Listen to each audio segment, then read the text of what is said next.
They laughed. All of them. Around the dinner table, under the ugly glow of the chandelier my father had always insisted made the house look respectable. I remember the sound sharp, synchronized, the kind of laughter that says, "We're not mocking you because we hate you. We're mocking you because you're ridiculous." It was supposed to be a moment of courage. I had practiced the words a dozen times in my head. I want to make music. I want to be a producer. I imagined silence, surprise, maybe even one of those rare moments of gentle encouragement from my mother. What I got was my brother spitting his wine across his plate, my father scoffing like I'd just announced I planned to join a circus, and my mother blinking in slow horror as if I'd confessed to something criminal. "Music," my father said, leaning back in his chair like the idea had personally offended him. "You think that's a career?" And my brother, oh God, my brother, perfect Ryan in his pressed shirt and expensive watch, already 3 promotions deep. At his consulting job, he just leaned over and muttered to his fiancée, loud enough for all of us to hear, "Guess she's never growing out of the whole starving artist fantasy." I didn't cry. I didn't say anything. I just sat there, the lasagna on my plate cooling like stone, and I listened while they moved on, back to Ryan's wedding plans, his new apartment, the firm's expansion to Boston. Nobody asked me to explain. Nobody asked me what kind of music I wanted to make. Nobody cared. You ever been in a room full of people who all claim to love you and feel more invisible than the shadows? That night I lay in bed and stared at the ceiling, headphones in, listening to the beat I'd been tweaking for weeks. I closed my eyes and tried to believe, really believe, that someday someone would hear this and feel something. That someday, I wouldn't be the punchline at my own family's table. But belief doesn't pay rent. And my parents weren't going to fund a dream they didn't respect. They wanted me to study finance, or law, something real. They'd already paid Ryan's tuition and helped him with his first apartment. When it was my turn, my father handed me a brochure for community college and said, "You're not cut out for anything too intense." Not cut out. I remember those words better than my own reflection. They stuck in my skin like glass. Still, I enrolled. Not in finance, though I chose media studies, the closest thing to audio production they'd let me near. And I worked nights, in a coffee shop, where the manager let me clock extra hours cleaning floors if I brought my own mop. Every dollar I didn't spend on books or rent went to gear. Second-hand MIDI controller, used laptop, cheap mic. I taught myself from YouTube, tutorials and forums full of strangers who believed in music more than anyone in my blood ever did. I made beats in the dark. I recorded vocals in my closet, between winter coats, to dampen the echo. I posted my songs on SoundCloud under a fake name, too scared to claim them yet. But the first time a stranger commented, "This beat hits hard." Respect, I almost cried. Don't forget the first time someone sees your soul and doesn't laugh. Still, I didn't tell my family. Not when I dropped out. Not when I moved into a shoebox of an apartment with broken heating. Not when I skipped meals to save for a decent audio interface. Because I already knew what they'd say. And worse, I already knew they wouldn't care. That Christmas, I went home out of guilt, sat at the same table, ate the same food, heard the same jokes about my little music hobby. My brother had bought my parents a cruise. I gave them framed lyrics of a song I wrote called Unspoken. My mother unwrapped it, smiled thinly, and said, "Maybe you'll write one for Ryan's wedding next." I walked to the kitchen and threw up in the sink. But you know the thing about being laughed at long enough, you stop trying to be accepted.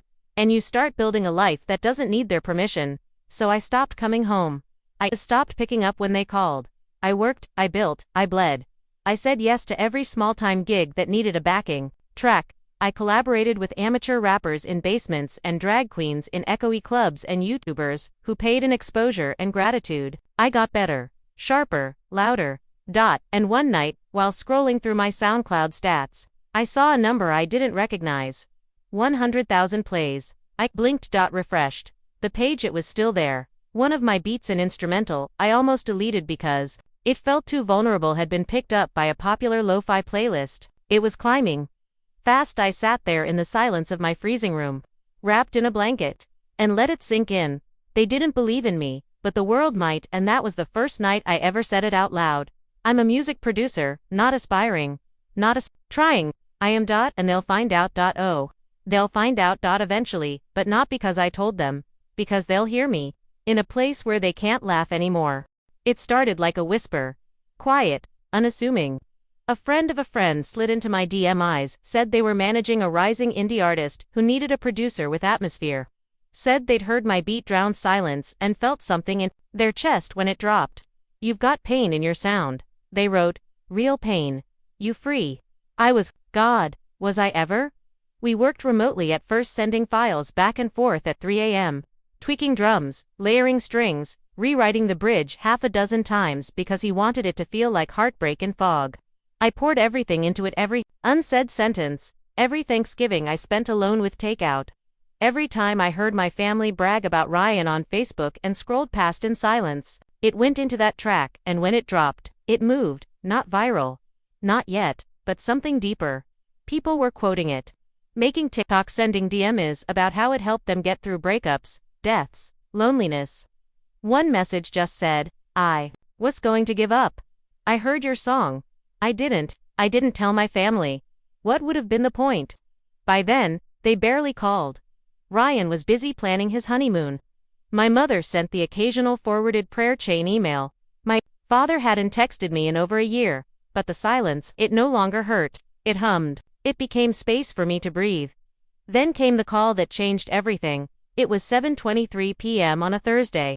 I still remember the time because I was editing a kick drum to make it sound like a heartbeat, subtle aching. My phone lit up. Unknown number. Hi, this is Grace from Indigo Line Records. We've been following your work. I thought it was a prank. It wasn't. They'd found me through that track. Wanted to talk about a deal. Nothing huge at first, just a production credit on a rising artist's EP, but real, legitimate, with paperwork and money and creative say. I didn't cry. I just sat there, blinking at the wall like a sleepwalker waking up. That EP hit 1 million streams in 6 weeks. My name, well, my producer tag was now showing up on Twitter threads and Spotify bios. People started reaching out. Small artists, medium artists, 1 or 2 names I actually recognized from the charts. And I said yes to the ones that felt something. That carried weight. Because I wasn't building a resume, I was building a voice. Still, no word from my family. Until one day, in the strangest twist of irony, Ryan himself texted me, hey, quick favor, can you help me get tickets to that Miranda Eves show in LA next month? Think my wife would love it. I stared at the screen, baffled. Miranda Eves was a soul pop singer exploding on the charts. Her last single had hit Billboard Top 10. Guess who produced that single? He didn't even know. So I replied, sure, you'll need to go through the label though. I don't do direct comps anymore. He was confused. I could tell by the typing bubbles. Wait, you work with her? I didn't answer. I let silence be my reply. A week later, I saw it. My mom posted on Facebook her usual flurry of wine humble brags, a screenshot of a music video, captioned, our daughter helped with this one. So proud of her talent finally being noticed. Finally, as if I hadn't spent years in the dark, clawing my way up, as if they had lit a single candle in the tunnel I'd had to crawl through. I didn't comment, didn't like it, didn't share it. Because you don't need to scream from rooftops when your work echoes loud enough to be heard by the world. But it wasn't until I came home, truly home, that everything turned. It was spring. My first headline show in my hometown. A small venue, but sold out. I'd designed every second of the set, sound, lights, even sent diffusers with notes of pine and smoke. Like memory and fire had collided. I stood backstage, hands trembling, heartbeat frantic, and that's when I saw them, my parents, in the audience, sitting in the middle row, 2 seats in from the aisle. They'd bought tickets, they hadn't asked for comps, they hadn't told me they were coming, but there they were, staring at the stage as if they'd never seen it before.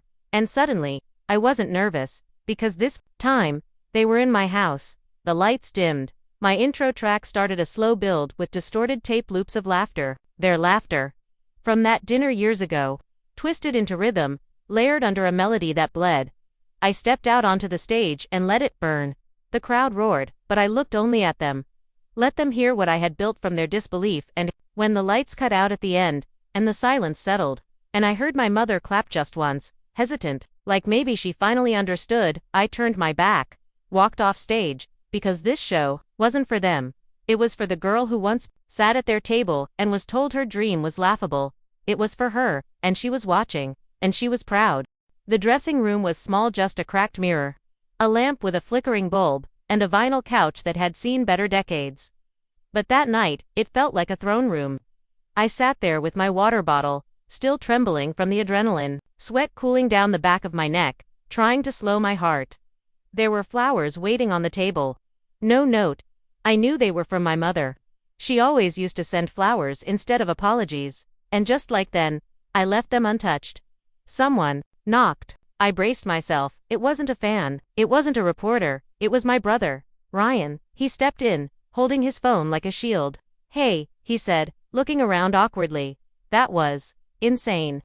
Didn't know you listened to music that wasn't from a golf commercial," I said, too tired to filter myself. He chuckled, but it didn't reach his eyes. "Yeah, I mean Miranda Eves. That's serious. She opened for Adele last year, right?" I didn't answer. I didn't owe him small talk. He shifted, then said, "So, Mom and Dad are outside. They want to come back and say hi." I shook my head. "Not tonight." He blinked seriously. I looked at him. I looked, and for the first time, I think he actually saw me. Not as a sister he could laugh off, not as the quirky dreamer or the family disappointment, but as someone who had built something with blood and bone and silence, something real. He sighed and nodded, backing out of the room. I didn't see my parents that night, but 2 days later, I got an email. Subject: "Can we talk?" It was from my mother. The body was brief. "We didn't know how much it meant to you. I think we were scared. We'd like to understand now, if you'd let us." I stared at the screen for a long time. My first instinct was to delete it, but I didn't. Not out of kindness, out of curiosity, because the truth is when people see you succeed, they don't suddenly become kind. They just become interested, and interest is not the same as love. So I replied. I invited them to coffee. Neutral ground, middle of the city, no history in the walls. They showed up early. My father wore the suit he only saved for weddings and funerals. My mother wore pearls. I wore a hoodie and sunglasses and didn't take either off. My father cleared his throat. "We didn't realize you were doing all of this. We had no idea how far you'd come." I sipped my drink. "You never asked." They didn't respond. To that, my mother tried next. "You were always so sensitive. We thought we were protecting you from disappointment. From wasting your time." "By mocking me?" I asked. She flinched. "It was different back then. We didn't think music was a real path." "You didn't think I was?" That shut them both up, and for a moment, I almost felt sorry. They looked so small across that cafe table, like people clinging to a map of the world that no longer existed. Parents who raised a child they couldn't recognize anymore. My father looked down at his hands. "We're proud of you." It sounded like it hurt to say, and it should have. Nodded. Not warm, not cold, just final. "Thank you," I said. "But pride doesn't fix the years you weren't there. I learned to survive without it." Silence. They didn't argue. That surprised me, but then my mother leaned forward and said something that twisted the knife. "Do you think you would have gotten here if we had supported you? Maybe it was the hardship that pushed you. Maybe we gave you fuel." I blinked. I let the words sink in like poison because there it was, the hunger to take credit. Even now, I set my cup down and stood up. "Don't mistake your absence for a gift," I said, voice low. "You didn't give me fuel. You gave me scars. What I built was in spite of you, not because of you." They looked stunned, wounded, but I didn't stay to soften it. I walked out, stepped into the late afternoon sun, and felt something loosen in my chest. That was the first time I set a boundary and didn't apologize for it. After that, they backed off. For a while, success kept coming. Bigger gigs, commercial placements. My tag was showing up in pop tracks now, in indie films, in documentaries. One morning, I woke up to find my name trending. A major artist had shouted me out in her Grammy acceptance speech. "We need to talk about producers like her. She's redefining what music feels like. She doesn't just make beats, she builds worlds." I rewatched the clip 10 times, and every time, I thought of that dinner table. The laughter, the silence that followed. Then, like clockwork, Rian called again. This time, it wasn't just about tickets. "Mom and Dad want to host a party," he said. "Kind of. A celebration for you. You know, show support. Maybe invite some of your industry friends. Make some connections." I nearly dropped my phone. "You want to use me?" I said flatly. "No," he said too quickly. "It's not like that. We just think you've done something amazing. Your family, you belong with Us now. Now. The word echoed. Now that I was useful. Now that there were cameras. Now that there were cameras. Now that my name might, by them, relevance. I hung up. No explanation. No goodbye. Just the quiet certainty that I would never again bend myself to fit into their narrative. Let them throw their party, but I wouldn't be attending. Because I had my own. And this time, everyone was coming to my table. The morning of my first international tour announcement, I woke up to a headline that made me freeze mid-scroll. The family behind the star. Meet the parents of chart-topping producer Evie Ryan. There they were, my mother, all pearls and posture, my father, smug in his wine-colored blazer posing in front of a piano they hadn't touched since I was a kid. The same piano they refused to get tuned when I begged for lessons. The same one I'd learned to play on using YouTube videos and a pair of cheap earbuds so no one would hear me. The article was full of lies wrapped in sentimental nostalgia. We always knew she was special, my mother said. We just wanted to give her room to grow on her own. My father added. I couldn't finish reading. It felt like whiplash watching them rewrite history while my real story, the late-night tears, the overdrafted accounts, the long walks to open mics with broken headphones, sat untouched in my chest like a box I wasn't allowed to open. And yet, I didn't rage. I didn't call them. I didn't even cry. Instead, I sent one email. Short, surgical. Remove the article or I go public. You will not harvest from a garden you never watered.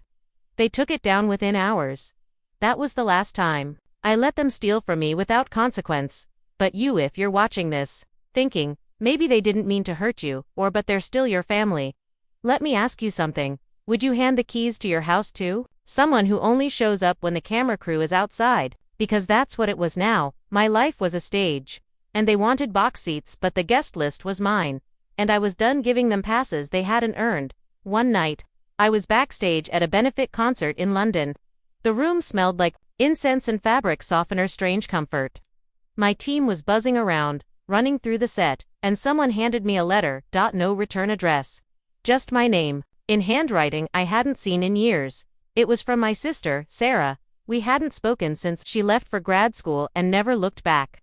Back then, she was the golden child, the one who could do no wrong. The one they always said I should be more like. Her letter was handwritten, 7 pages long.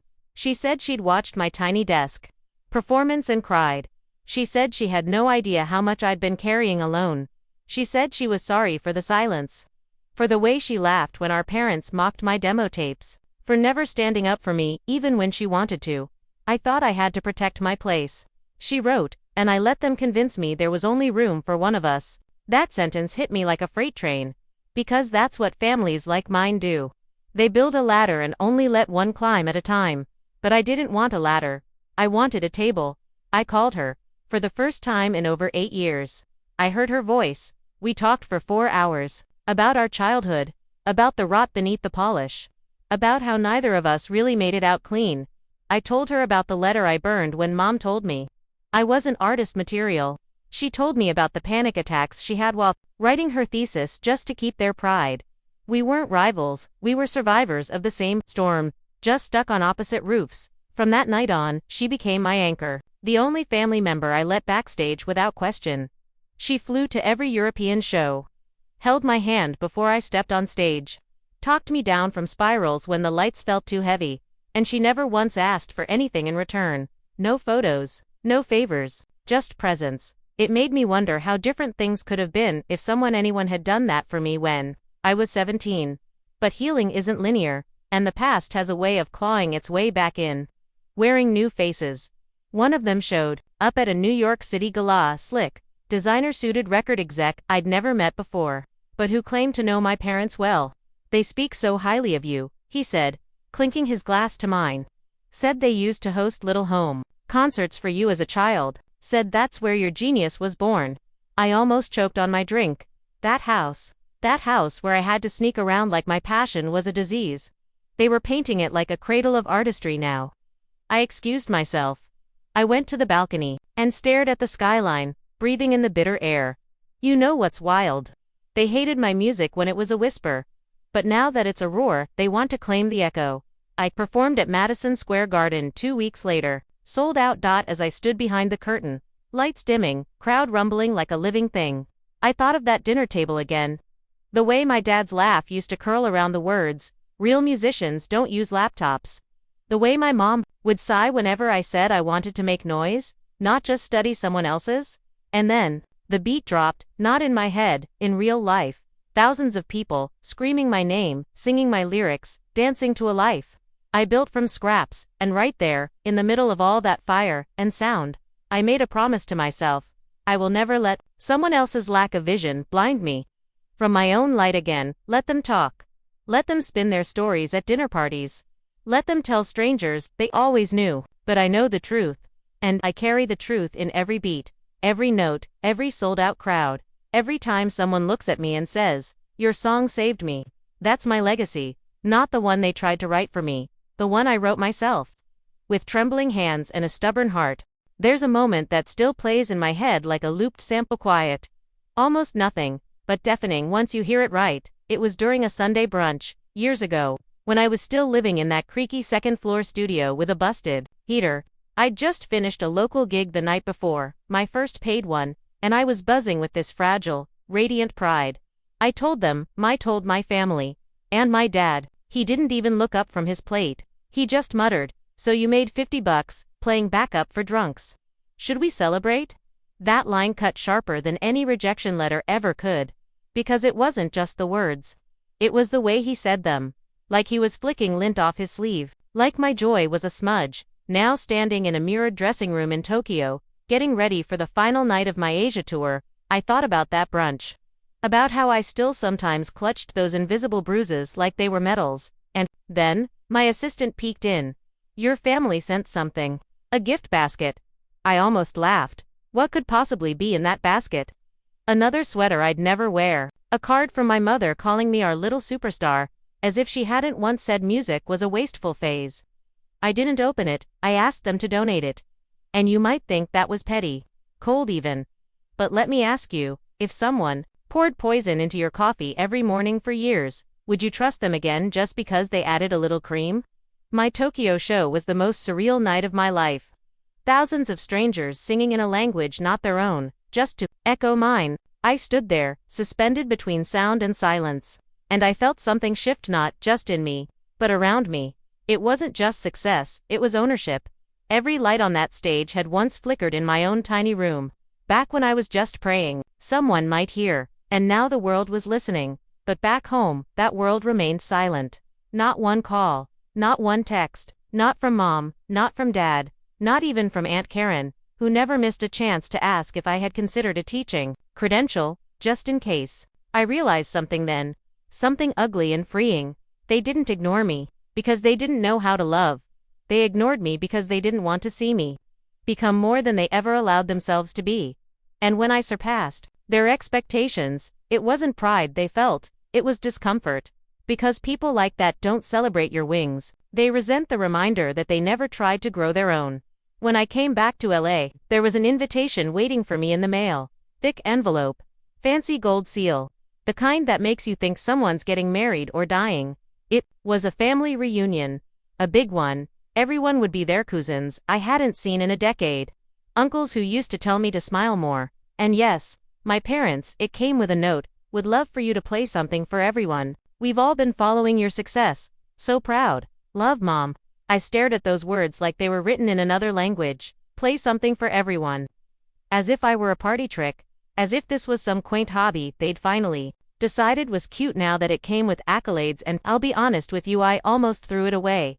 But then I thought about the kid I used to be, the one who used to whisper her lyrics into her pillowcase so no one would hear.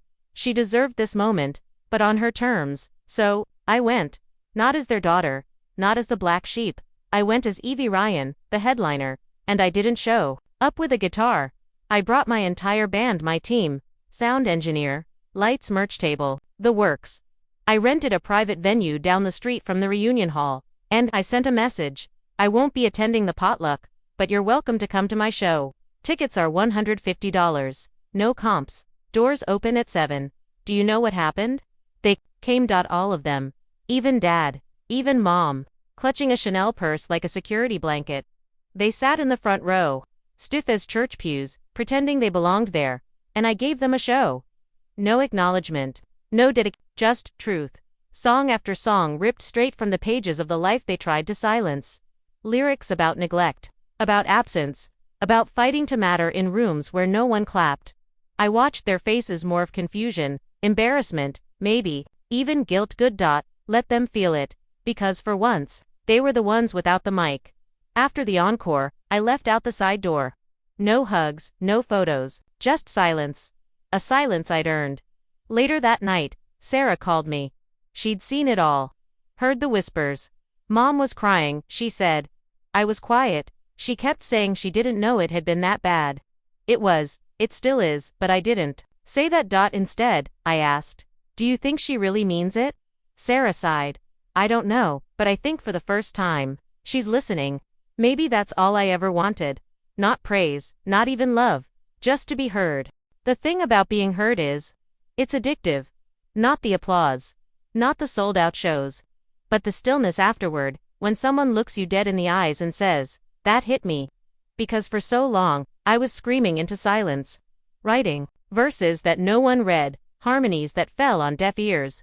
Even my own blood treated my voice like a passing breeze too soft to matter. But now my voice echoed. And not just across concert halls. It started rippling into places I never expected. Podcasts, panels, schools, letters from teenage girls saying they played my songs in their bedrooms because no one else gets it. I got it. God, I got it. Because I was them. And every time of them said, your music saved me, I wanted to reply, you saved me too. A month after the family show, I got a message from my dad. Not a call, just a text. Short, clipped like everything he ever said. Your mother and I want to talk. Dinner. I stared at it for a while. Not because I didn't know what to say, but because I wasn't sure I needed to say anything anymore. But curiosity is a ghost with strong hands. And part of me, maybe the softest parts, Till wanted to see if they could change, so I went. They chose a sleek restaurant downtown, the kind with dim lighting and overpriced simplicity. I walked in wearing a long black coat, no makeup, just eyes sharp and tired from travel. They stood when I approached. My mother actually went for a hug.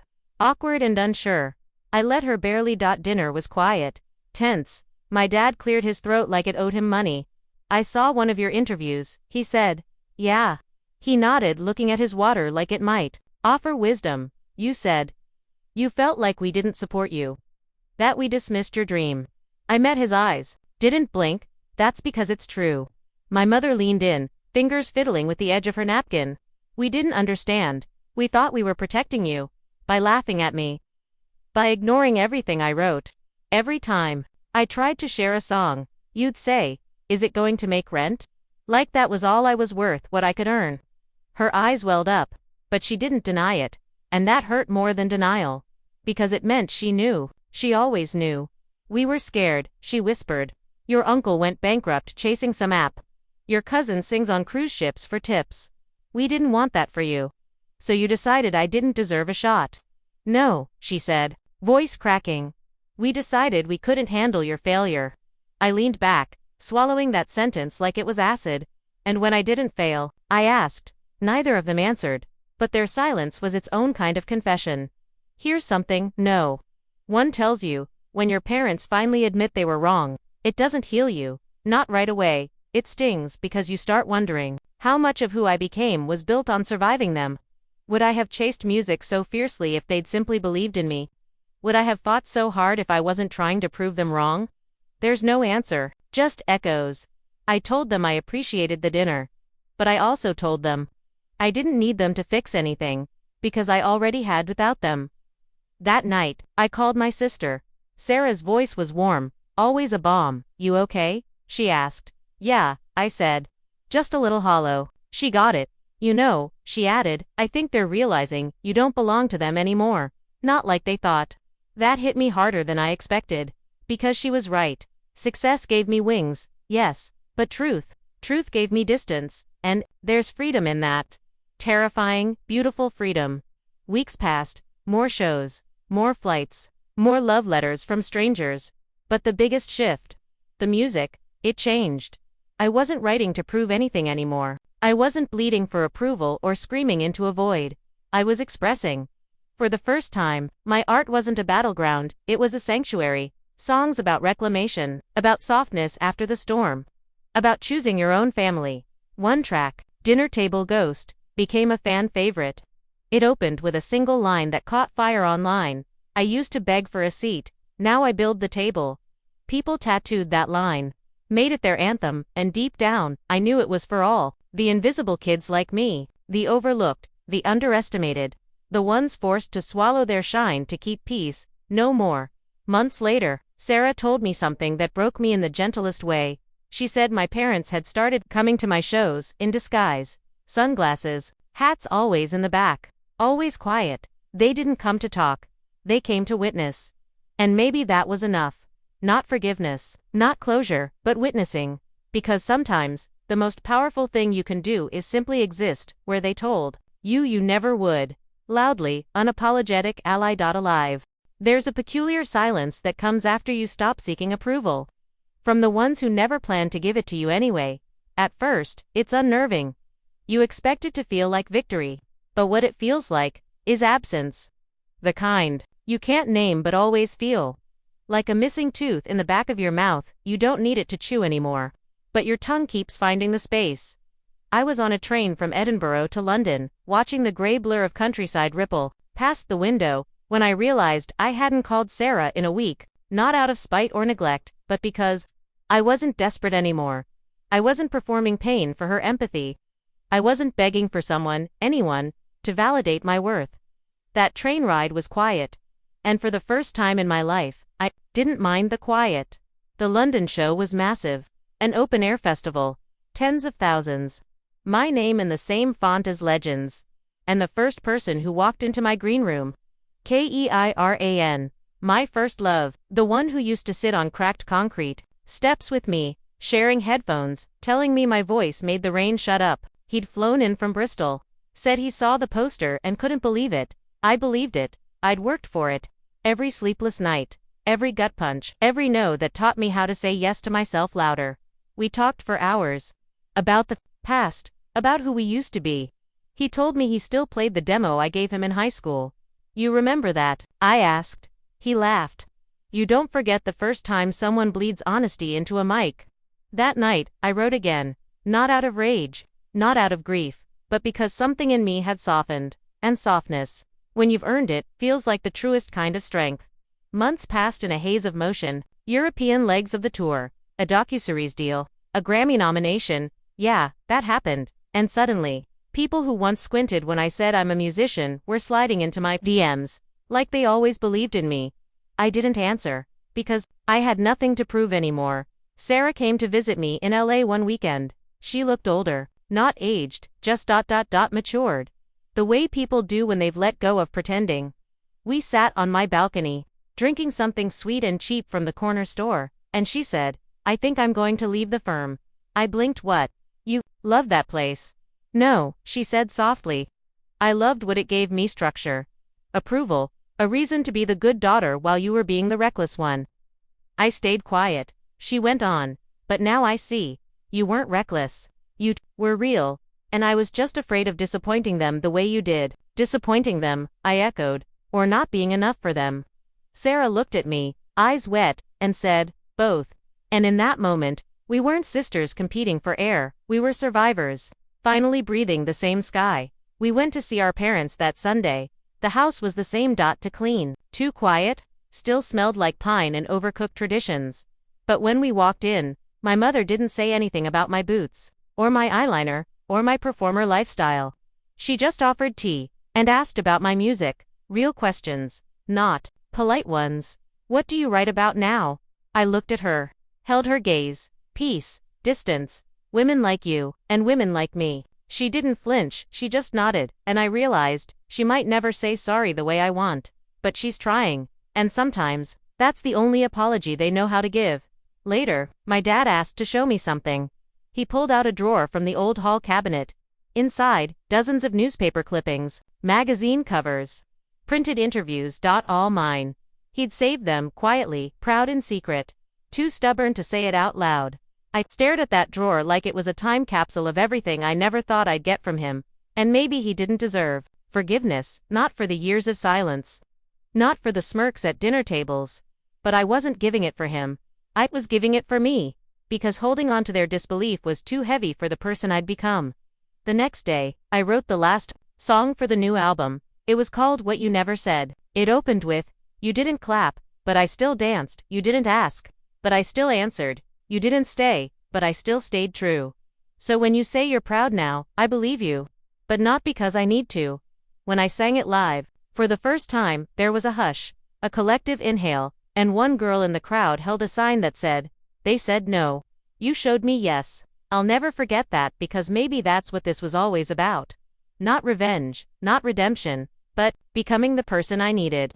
So someone else didn't have to bleed for it. There's this myth people love to believe that once you make it, once your name is known, the pain disappears. That somehow, success is a disinfectant. That it scrubs clean the memories of being laughed at, ignored, belittled. It doesn't. What it does, if anything, is put a spotlight on those old wounds. Because now, everyone can see the places that once bled. And sometimes, even when they're scarred over, they ache. Especially when the applause dies down. After the Grammy nod, I started getting invitations. Not just to perform, to speak. Panels, seminars, fancy fundraisers where people wore clothes that cost more than my first year of rent. People wanted my story. The struggle to stage narrative, the ugly duckling maid starlet tale. But here's what they didn't want. The truth. They didn't want to hear about eating ramen for 5 years, or crying in public bathrooms after label rejections. They didn't want to hear about the bruises left by a mother's well-meaning dismissals or the sting of a father's silence that screamed louder than rage. They wanted a heroine, not a human, but I refused to lie. One night, during a black tie gala, I stood at a podium and said, "There's nothing glamorous about being invisible in your own home." The room went silent. You could hear the clink of someone sitting there, fork down. I didn't stop. And yet, invisibility taught me the shape of my voice. If they'd seen me sooner, I might never have learned how to scream. Afterward, an older woman approached me. Gray silk dress, pearls, eyes like war. "I saw myself in your story," she said, voice low. "I waited 50 years for someone to clap for me." I took her hand. "I hope you clapped for yourself before that." Her eyes welled. She didn't answer. She didn't have to. I started funding scholarships. Not through my name, through a foundation, quietly, anonymously. One for young women in music, another for queer artists estranged from their families, another for kids who dared to write songs in notebooks, while their fathers mocked them from across the table. I wasn't interested in being a savior. I just wanted to be the safety net I never had. One day, I got a letter. Handwritten, shaky cursive. "I used your scholarship to buy my first mic. I record in my closet.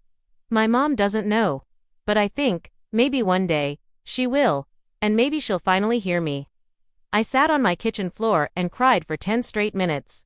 Not because it was sad, because it was familiar, because I had been that kid, around this time. My mother asked if she could come to a show. Properly, no disguise, no back seat. I told her yes, but with a condition. "I'll leave a seat for you," I said, "but you don't get to bring critique." Her eyes widened, and then, after a pause, she nodded. The show was in Chicago. It was electric. It was messy. It was mine, mid-set. During a ballad I wrote about being 12 and begging her to listen to my first demo. I looked into the crowd and found her. Row 3. No makeup, just raw. She was crying. I don't know if it was guilt, pride, regret, all of them folded into each other like grief. But I saw her mouth the words with me, and something in me loosened. Not all the way, just enough. After the show, she didn't rush backstage. She waited. Respectfully, like someone approaching a temple. When we finally stood face to face, she just whispered, "You were right, that's all." Not "I'm sorry." Not "I was wrong." Just, "You were right." And, for the first time in my life, I didn't need anything else. Dad didn't come. Sarah said he wasn't ready. I laughed when I heard that. Ready for what?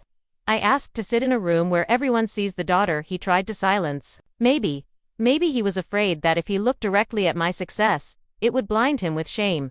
Or maybe he thought if he stayed away, he could pretend I never outgrew the box he built for me.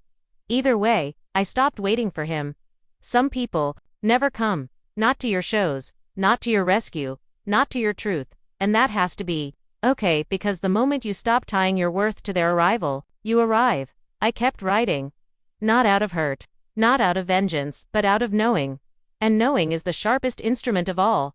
It carves out the lies they planted in you, trims away the decay of their projections. Knowing says, they were wrong about you, but you were never wrong to want more. There's a track on the new album called Third Row. It's soft, stripped down, just vocals, piano. A bit of wind recorded from my hotel balcony in Berlin.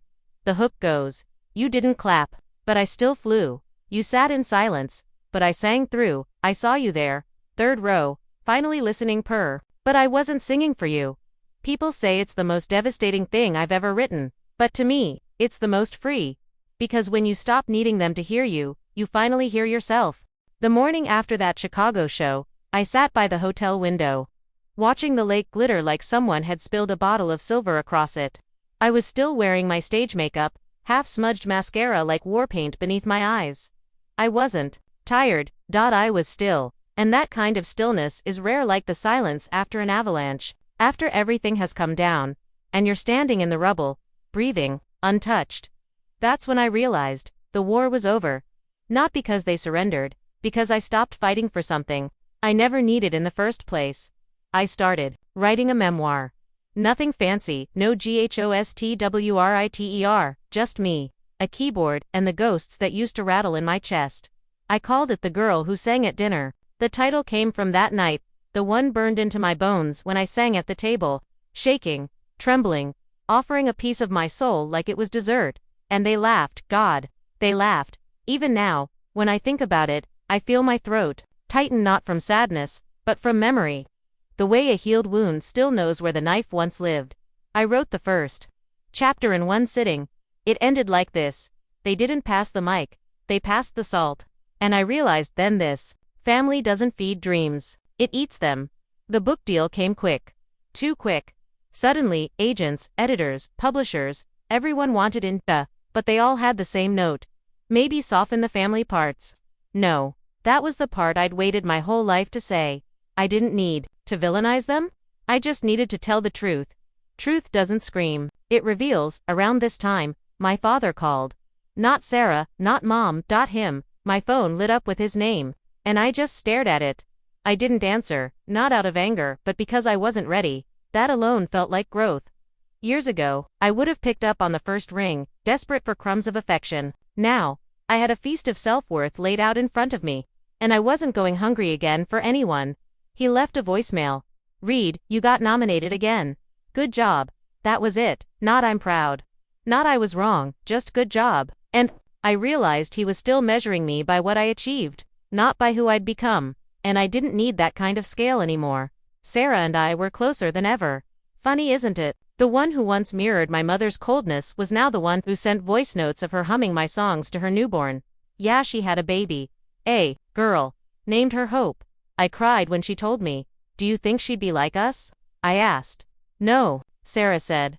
I think she'll be better, because we already broke the curse. And just like that, our family tree barren and brittle grew, a new branch. I did a surprise show in my hometown, not announced, not marketed, just posted a flyer on my socials and showed up at the same dive bar that once told me, we don't really do originals here. That night, they screamed for every line I ever wrote in the dark. Even the bartender teared up. You've got the town talking, she said, handing me a water. You're like a legend now. I smiled. A legend on the town where I was once a joke. Isn't that something? After the set, I stayed behind. Alone, on stage, lights down. Room empty. I sat on the edge, legs swinging like I was 17 again, and whispered, I did it. Not to anyone, just to the silence. Because sometimes, silence is the only one that truly remembers who you were before the world clapped. The next morning, I got an email. Subject line, private event, family only. From my cousin, Rachel. She was organizing Grandpa's 90th birthday. The whole family would be there. A reunion, of sorts. She said she'd understand if I was too busy. I wasn't too busy. I just had a choice now, to show up knowing they'd all pretend they'd always believed in me, to endure their rewrites of the past. Their sudden warmth, their eager pride, or to stay away and keep my peace intact. I booked a flight, not for them, for me, because sometimes, the most powerful thing isn't revenge or even recognition, it's showing up and bothered, unbroken, and unshakably you. I wore red. Not a polite red, a stage red, a red that didn't ask for permission. When I walked into that house, people blinked like the light had changed. My uncle, who once asked if I had a real job, hugged me like we'd always been close. My aunt, who once called my music noise, asked for a selfie, and my mother. She smiled, tired, honest, almost relieved, like watching me rise, gave her permission to stop pretending she was never wrong. And then, from the corner, my father stood. He looked at me like really looked, and said, "You look like someone the world listens to." And I said, "I always was. You just weren't listening." No anger, no venom, just truth. Plain and warm. He didn't flinch, he nodded. And in that moment, we weren't father and daughter. We were two people who had stopped pretending the past didn't shape us, but we weren't letting it trap us anymore either. That night, I left early. I had a plane to catch. But as I stepped outside, I looked back at that house, filled with noise and laughter, and people rewriting their versions of me, and I felt nothing but clarity. They could tell whatever story they wanted, but I knew the truth, and I had the mic now. I got on that red-eye flight, barefoot in my boots and still wearing the remnants of that red dress. The cabin lights dimmed, but I didn't sleep. I just stared out at the black ocean of clouds. Somewhere over the Midwest, I whispered to myself, "You don't need their applause. You never did." It wasn't bitterness, it was freedom. When I landed, there was a car waiting. My manager had sent it. I had a festival to headline in 2 days, and rehearsals started that afternoon. The crew greeted me like family. The kind of family you build when you're no longer bleeding for the one you were born into. Everyone had read the memoir by now. One of the lighting guys pulled me aside and said, "My sister cried reading chapter 3. Said it felt like you'd written her story." And I thought, God, that's why I wrote it. That's why I sang. That's why I kept going when it would have been easier to disappear. Not for them, for us. 2 nights later, I walked onto a massive stage in the desert. 20,000 people, hands in the air, voices ready, hearts open. And as the opening chords of my new single hit the sky, I smiled. Because this was the song I'd started writing after that family dinner so many years ago. When I was 17, when I was nobody, and now, here it was alive. Huge, loud, a hymn of survival. It was called Empty Chair. I wrote it for the version of me who never got to sit at the head of the table, who always had to ask to be heard. And I didn't tell them this, but every time I performed it, I imagined placing an empty chair on stage. Symbolic, defiant, sacred. I went back to my dressing room after the encore, sweating and glowing, and I saw a gift bag waiting. No name, just a small, handwritten card. She made it. We see her now, Mom. Inside the bag was a pair of earrings. They were mine. The same pair I had bought for myself with my first $50 from busking in college. The same pair Mom said looked too flashy for someone like me. I had left them in a drawer when I moved out. She had kept them. All these years, I didn't cry, I didn't crumble. I smiled because I finally understood. Something that had taken decades to accept. She wasn't just giving me back the earrings, she was giving me back my story. Unspoken, awkward but sincere. It wasn't an apology, but it was enough. In the months that followed, I started a mentorship program, Stage Whisper, a safe space for young musicians, especially those whose families didn't believe in them to find their voice, to be seen. We partnered with shelters, youth centers, schools. Every month, I hosted writing workshops, sat cross-legged with kids who were scared to speak up, and listened as they cracked open the pain in their poems, in their songs. One girl, they told me my dreams were too loud, so now I scream in key, and I knew she would be just fine. Funny how, when you heal, your success stops being a weapon and becomes a bridge. Not everyone crossed it, and that's okay. I still had family members who rolled their eyes at my interviews, who said I exaggerated the past, who whispered, "She's making us look bad." But the truth is I wasn't telling it for them. I was telling it despite them. One day, I got a message from a stranger, an older woman, mid-60s, single. "Mom. She wrote, my son dreams of composing music. I told him it was unrealistic. Until I read your book. Now I'm saving up for his keyboard. Thank you for showing me what belief looks like." I sat with that for a long time. Because somewhere along the line, the girl they laughed at became the woman who changed how others raised their children. That's legacy, not the kind that's passed down like furniture. The kind you build from scratch, with your bare hands and broken heart. Years later, I performed at the Grammys, front row, Sarah, with her daughter, Hope, who wore a sparkly red jacket and held up a glitter poster that said, "My aunt sings like magic." Behind them, my father. He stood the whole time, didn't clap, didn't cry, but he stood, and when I passed him in the aisle after the show, he said, "I never understood your voice." And I said, "That's okay. You were never supposed to." He paused, then added, "But I see where it took you. And I respect that. It wasn't love, but it was light. And sometimes, that's enough to stop the cold." I left the after-party early, went home alone, sat in my little music room, where it had all started, pulled out that old beat-up guitar, the one with chipped wood and memories stuck in its strings, and I played. Not for anyone, not for a crowd, just for me, for the girl who sang at dinner, for the woman who filled stadiums, for every empty chair that never silenced me, and when I finished, I looked up at the ceiling and whispered, "You can rest now." They hear you. Fame, it turns out, is quieter than I expected. It doesn't scream in your ear every morning, and it doesn't follow you into the grocery store the way people imagine. No, what follows you is memory. A past that walks behind you like a ghost, sometimes gently, sometimes with a sharp fingernail dragging along your shoulder blade. Even now, years after that Grammy night, I'd find myself flinching when someone said, "Your family must be so proud." Because the truth is, they are. In the way people admire a monument they once tried to bulldoze, they take selfies with it now, tell their friends, "That's my niece, that's my cousin, we always knew she had it in her." But memory, it remembers the demolition. One day, I got invited to speak at a university. Not perform. Speak. The topic: surviving success. The irony made me laugh because no one tells you that surviving your own dreams is harder than reaching them. I stood on that stage, looking out at hundreds of young faces, some wide-eyed with hope, others already bruised by rejection, and I said, "When your family doesn't believe in you, it doesn't mean your gift is worthless. It just means you'll have to carry it alone for a while. And maybe that's okay.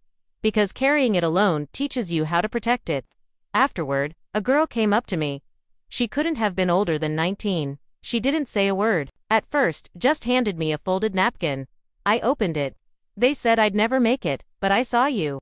And now I believe I might." That napkin still sits on my desk.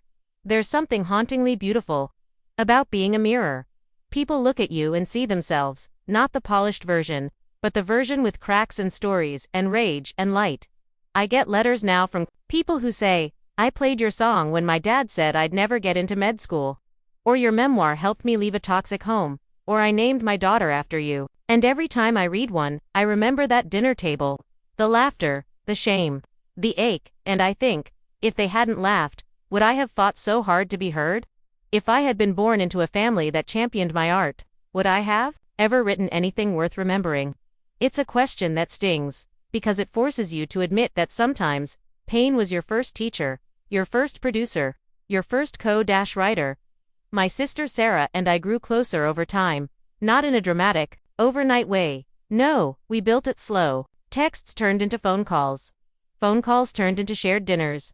Dinners turned into her finally saying, "I'm sorry I didn't stand up for you more.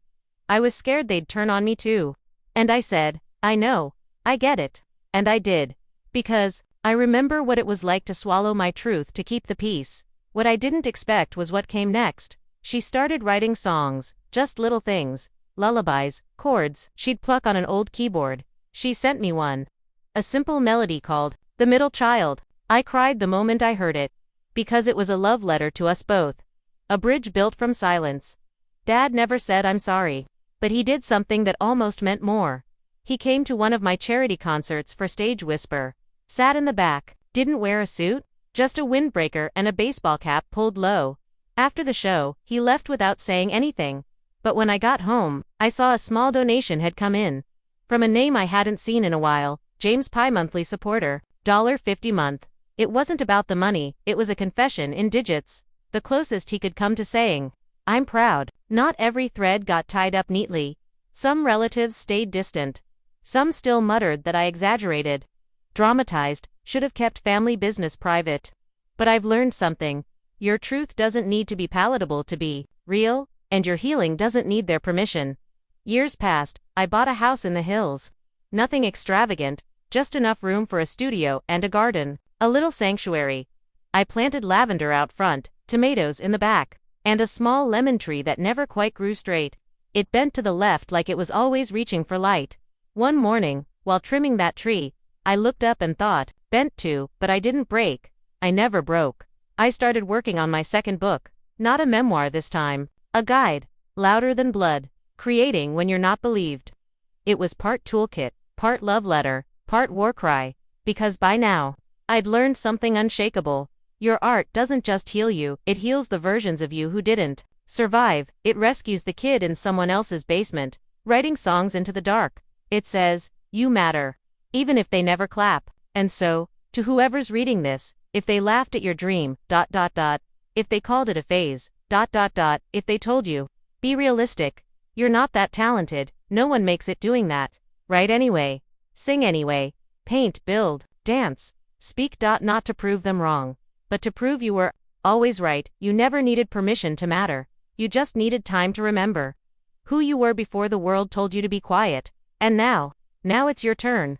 You know what they never tell you about success? That it can be lonelier than failure ever was. When you fail, people gather. They give advice. They say, keep trying, or it builds character. They pat you on the back, like you're a child who scraped your knee and still deserves love. But when you succeed, especially when you succeed after they doubted you, it gets quiet. They don't know what to say, or worse, they pretend they were always on your side. I started noticing it at family events. The awkward praise. The sudden rewrites of history. We always knew you'd do something big. Did you? Because I remember the dinner when you called me a freeloader? The birthday you skipped because I was still messing around with that music thing. The time I opened up about being rejected by a label, and you told me, maybe, it's a sign to stop.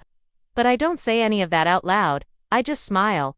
Because confronting them won't change them, and I've learned through years of therapy, touring, and just plain growing up, that some people will only honor your growth if they can pretend they watered the seed. One Thanksgiving, my mom cornered me in the kitchen while I was making a salad. Just the two of us. No cameras. No audience, she said. I wish we'd listened more. Back then, I stopped chopping. The room held its breath. Then she added, but you're so strong now. Maybe it all worked out the way it was meant to. That last part hit me like a punch. Because it's the easy out, isn't it? It shifts the narrative from, we hurt you to our hurt made you better. It's clever. It's clean. And it's cruel in its own way, because it turns your pain into their accomplishment. So I set the knife down, wiped my hands, and I said, I didn't become strong because of what you did. I became strong in spite of it. And I'm still healing. She blinked, but she didn't argue. That was something. One night, backstage after a show in Philadelphia, a young man waited by the side door. Security almost turned him away, but he held up a CD, an actual physical disc, with a handwritten title. For the One Who Made Me Believe. He handed it to me with shaking hands and said, your story saved mine. I wanted you to hear mine too. I listened to it on the plane ride home. The production was raw. The lyrics were rough, but there was something in his voice, a hunger, a tremble, a refusal to be ignored, that made my throat close. He sounded like I once did. Like someone who had been talked over their whole life and finally decided to scream. And in that moment, I understood the real point of all this. Not the awards, not the headlines, but this ripple. This invisible echo you send out. When you refuse to stay small, I started mentoring quietly. 1-on-1. No press, no documentaries. Just late-night calls with kids trying to make it out of basements and bedrooms, and broken homes.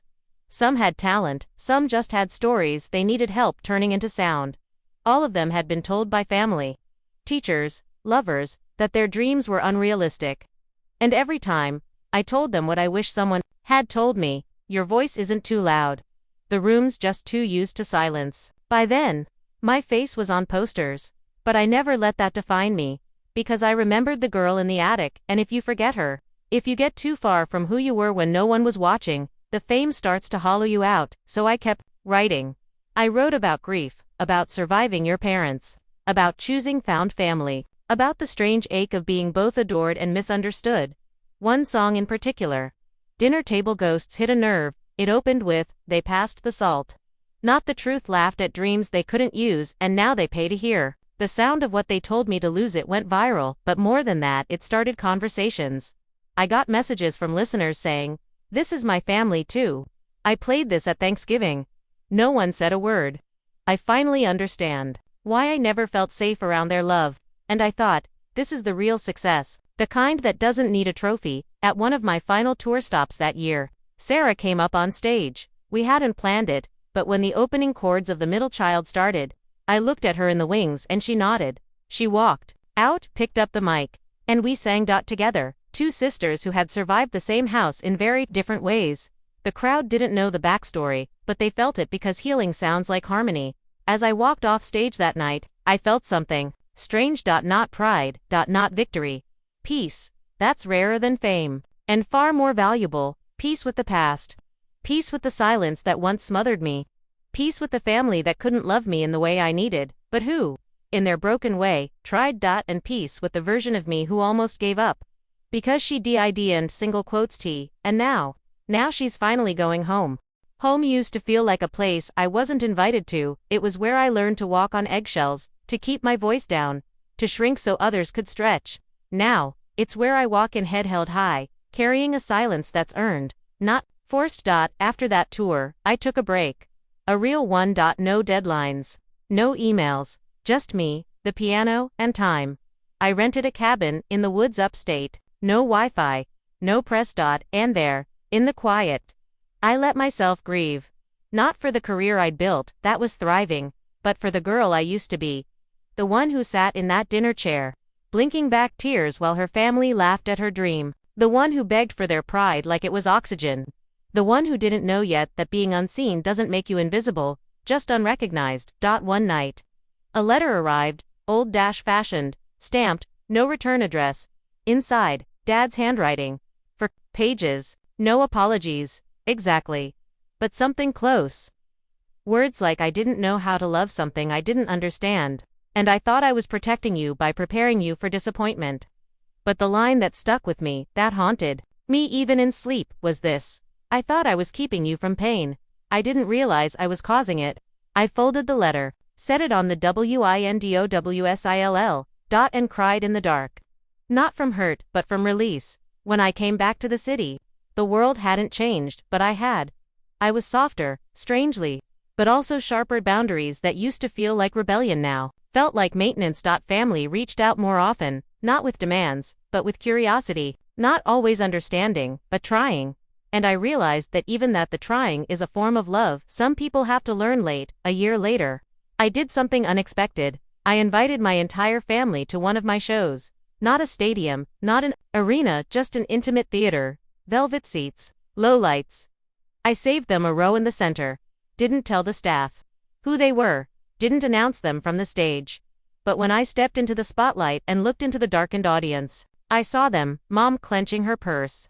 Dad, eyes already wet. Sarah, glowing. I didn't say their names, but I played a song I wrote the week after that letter arrived. It was called Maybe You Meant Well. And it ended like this. I don't need you to say you're sorry I needed you then, not now, but if you still want to know me, here's how. Hear my voice without reshaping it, let it sting. Let it soothe. Not every truth is gentle, but every truth is proof that I lived and that I'm still here, without your permission, and still clear. After the show, they didn't rush backstage. They waited, gave me space, and when I was ready, I walked out. No speeches, no show, just hugs. Long ones. The kind that don't need words to explain all that went wrong, and all that still might go right. Dad whispered. We bought the next 5 shows too. Front row. Mom squeezed my arm. Sarah slipped a friendship bracelet onto my wrist. Handmade, clumsy, beautiful. I didn't say, I forgive you, because that's not what they asked for. But I did say, I'm glad you're here. And for the first time in my life, I meant it. You see, reconciliation isn't a grand finale. It's not a slow-motion run into open arms. It's smaller, messier, slower. It's showing up after the damage. It's listening without defending. It's realizing that not everyone will change at your pace, but some will still try. And sometimes, that's enough. I still perform, still write. But now, I also teach. I host songwriting retreats in the same cabin I once used to hide from the world. People come with baggage. They always do. And we unpack it in verse and chorus. Bridge and breakdown. One student, a soft-spoken guy named Jamie, wrote a line that stayed with me. They said my silence was golden, but it was rust, eating me from inside. When he played it live for the group, The room went still. Afterward, he asked, "Is it too raw?" I told him, "The raw stuff's the only stuff that cuts through." And he cried. Just once. Quietly. The way I used to. These days, I measure success differently. Not in numbers, but in notes. The kind people leave after shows. Like I finally stood up to my mother. Your music helped me leave him. I started writing. Again. After 10 years. That's legacy, not the charts, not the glamour, but the way your courage makes someone else brave. I still get nervous before shows. Still hear that dinner table echo in my head sometimes. The laughter, the dismissals, the cold quiet. But then I step into the light, breathe and sing anyway, because I'm not here to be small. Not anymore. The last time I saw my parents before the world knew my name, my father wouldn't even look up from his plate. Now, he stands in the front row, mouthing every word like he wrote them himself. Funny, isn't it? How people rewrite history when your name is on a marquee. A few months after that show, the one where they finally came, I got a call from an old family friend. One of those folks who had always sided with the practical route, who once told me, "Music is fine, but what's your fallback?" He was planning a charity gala in our hometown. "We'd love for you to perform," he said. "The community would be thrilled." The community? You mean the one that rolled its eyes when I played at local open mics? The one that pitied me when I couldn't pay rent and had to work night shifts at a diner just to eat? That community? I almost said no, but something stopped me. Maybe it was grace, or defiance, or curiosity, so I said yes, but on my terms. I told them I wouldn't be just another name on the lineup. I wanted to open the event and speak. They agreed. A little too quickly. I think they still thought I was that girl desperate for a nod. The night of the gala arrived. I wore black, simple, elegant, unapologetic. No shimmer, no sparkle. Just presence. I walked out on stage to applause that felt a little too loud. The kind people give when they're clapping for the idea of you, not the truth of you. I let it settle. Let silence return. Then I spoke. "Good evening," I began. This stage used to feel like a fantasy. Now, it feels like a right I fought for. You could feel the room tense. I didn't stop. When I was 17, I told my family I wanted to be a musician. They laughed, right there at the dinner table. Like I'd just said I wanted to fly to Mars. A few people chuckled nervously. But I didn't stop. I waited tables. Slept on floors. Played for tips. Wrote songs with holes in my shoes. My voice didn't shake. Not this time. I say this not to shame anyone, but to remind you, belief is not something people owe you. It's something you build yourself, brick by lonely brick. And sometimes, by the time others notice, you've already moved into the house. Someone clapped. Then more joined in. But I wasn't finished. Tonight, I'll sing 3 songs. Not because I want your approval, but because some teenager is sitting at home right now, wondering if their dream is worth surviving for. And I want them to know it is. The room went still. And I sang. Not hits, not crowd-pleasers, but the raw ones. The songs with jagged chords and bleeding lyrics. And I watched faces shift. Some from pride, some from discomfort, but no one looked away. After the set, people approached me, one by one, hands outstretched, eyes wide. "You're amazing. We always knew you had it in you. Your parents must be so proud." And I smiled. Politely, but inside, I thought, you didn't know. You didn't care to know. And that's okay, because I didn't come back for your praise. I came back to bury the myth that I needed it. Later that evening, I found my mom by the bar. She was holding a glass of wine she hadn't touched. Her eyes were red-rimmed, but dry. She looked at me for a long time. Then she said, quietly, "You know, you were always the brave one." I didn't answer right away. What do you say to someone who once tried to clip your wings but now admires the way you soar? Eventually, I said, bravery isn't born. It's built in the silence after everyone stops believing. She nodded. Then, gently, I wish I'd been better. And I nodded back. So do I. Not cruel, not vengeful. Just honest, because sometimes healing isn't a hug, it's a mirror. In the months that followed, my relationship with my family became real. Not perfect. Not Instagram-worthy. But honest. We argued sometimes. I held boundaries. They tried in their stilted, clumsy way to show up. Sarah and I grew closer too. She confessed once, "I think I envied you. You had conviction, I had approval." And I told her the truth. Approval fades. Conviction doesn't. One night, After another sold-out performance, a girl approached me backstage, no more than 16, nervous, clutching a crumpled notebook. She said, "My dad says music's a waste of time, but your songs, they feel like mine." I looked her in the eyes and said, "Then you already have the most important thing, a voice. Don't let anyone mute it." She cried, and I held her hand, remembering every version of myself that could have used that same sentence, that same certainty. Success is strange. It doesn't erase the past. It doesn't fix the fracture lines in your heart, but it gives you tools to build, to forgive, to speak louder than the silence that raised you. And you, watching this now, maybe you were told your dreams were foolish. Maybe your family still rolls their eyes when you talk about them. Maybe you're still eating dinner in a house that won't feed your spirit. I get it, I've been there, but listen to me. You are not small just because others can't see your size. You are not broken because they can't hear your music. You are not foolish because your dream terrifies the people who gave up on theirs. You are the storm they never saw coming, and you do not need permission to be loud. There was a time I used to rehearse acceptance speeches in my bedroom, not because I thought I'd win anything, but because it was the only place I felt like someone might actually listen to me. Now the world listens, but strangely, I speak less, not because I have nothing to say, but because I've finally learned that silence, when it comes from strength, is a language of its own. A few weeks after the gala, I got an invitation, not to perform to Juja National Songwriting Competition, for youth without financial support, the kind of kids who record vocals under their blankets at 3 a.m. because the walls are thin and their parents are asleep down the hall, dreaming of a child who wants something normal. I said yes, immediately. And during the first round of auditions, I saw her, 15, shy hair tucked under a beanie, voice shaky but beautiful. When she finished, the other judges scribbled polite notes. I asked, "Who taught you to write like that?" She looked up and whispered, "Nobody. I just listened to your music." I sat back in my chair. Sometimes, life throws you full circle, and it hits so hard you forget how to breathe. She didn't win, not officially. But after the show, I found her backstage, told her the truth. You don't need a win. You've already got something more powerful, your own point of view. She smiled through tears and said, "I think I want to be like you one day." And I smiled back. Don't be better. My name is on billboards now. My songs have topped charts. I've sold out venues my younger self would have only seen on TV.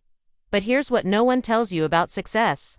It doesn't heal the pain, it just gives it purpose. The absence of love from those who were supposed to love you unconditionally, it still stings. Some nights, I still dream of that dinner table, laughter aimed like knives, of my own voice, retreating inward like a wound closing. But in those same dreams now, I also see the girl I was, standing up, pushing her chair back, and walking out the front door, not in anger but in clarity, and that image. That's what saved me. Mom tries sometimes. She sends flowers on tour dates, asks about songs she doesn't understand, wants to help, but doesn't always know how. And I let her in. Just enough because forgiveness isn't ERASURE, it's reclamation.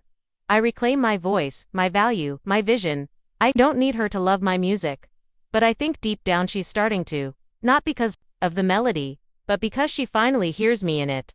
Dad is slower. His pride comes laced in awkward silences and hesitant glances. But I've stopped needing him to say I'm proud. I see it in how he watches the screen when my name scrolls across it. I see it in how he lingers in the front row now.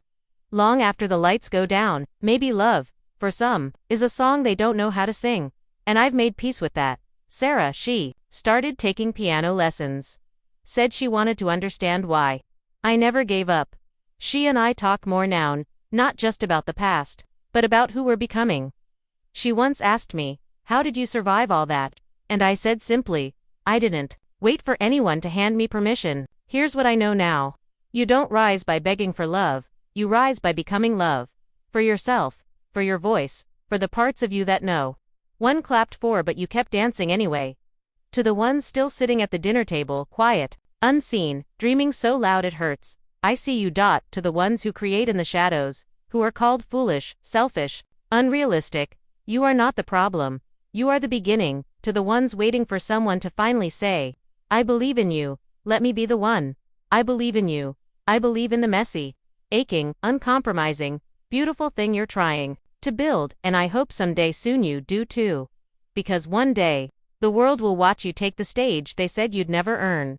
And when they lean in, mouths open, eyes wide, trying to find the words, you'll already have yours. Because they were never really listening, but you were, and you always knew.